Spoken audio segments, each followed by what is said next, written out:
5 seconds.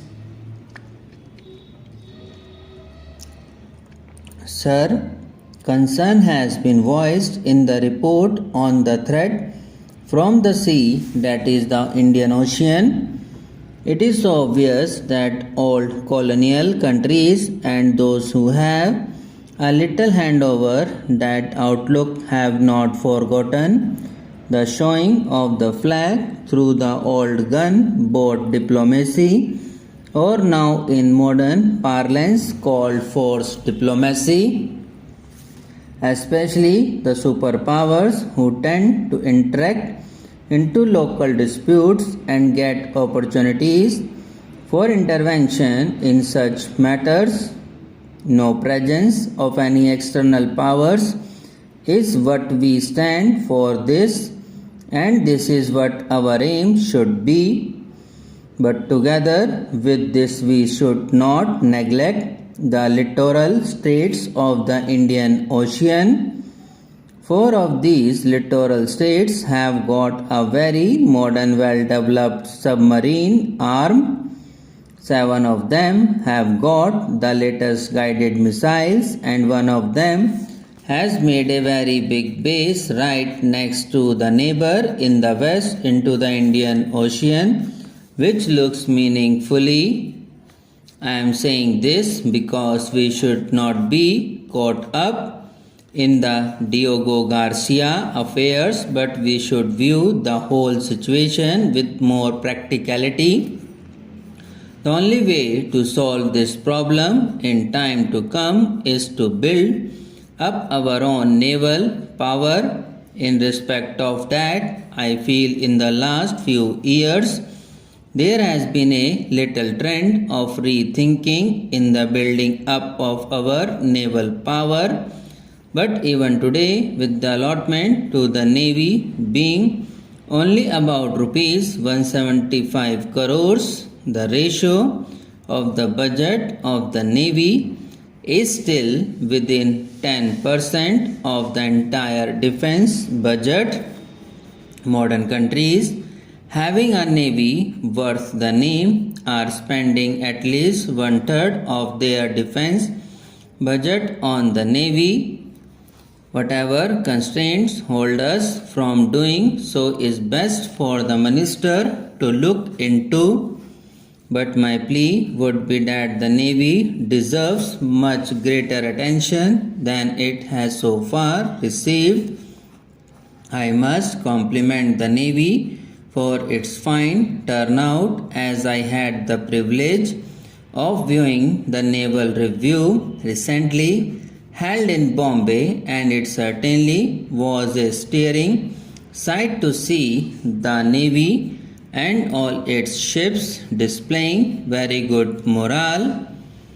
The task of the Navy, being a dimensional service, is only to defend the country's long coastline, its trade and sea lanes, but also to patrol and keep good watch on potential threats. This is essential for our security. Coming to the Air Force, which rates as the 5th or 6th largest in the world, it has had a very high record, and under the new Air Chief of Staff, I am sure it will continue to keep this record up.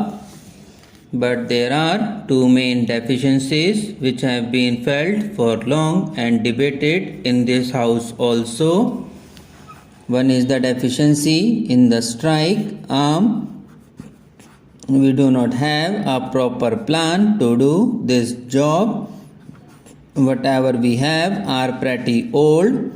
We need new aircraft to replace the outdated aircraft, which will be fast, safe, and which have all the machinery of the latest type and a good radius action over 300 plus miles. Modern targets are very difficult to hit, as they have new defensive weapons known as precision guided missiles. They give very little time for an aircraft to come in find the target, release its weapons, and get out. If the job is not done on the first occasion, it will be in trouble. I wish that is lack in our strike arm is remedied as soon as possible. The other deficiency which the Air Force has is in the transport arm. Here again, our old war horses, which carry all the material and troops from one place to the other, and in times of need, right up to the forward bases, are pretty obsolete, and I do not think that they can do the job economically which they are meant to do. We are carrying on because we have no other choice.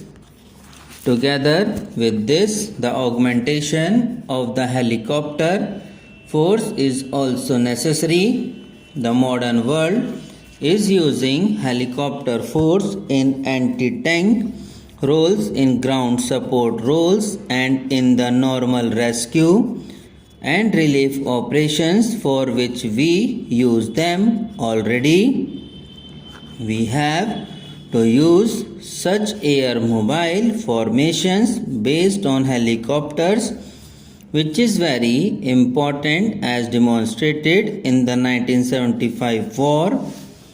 Helicopters, aircrafts, and the strike aircrafts are the three main concerns of the Air Force. I shall now come to the Army. Although our Army is rated as the fourth largest and has a very fine high tradition and record, there are few things which need to be taken into account seriously.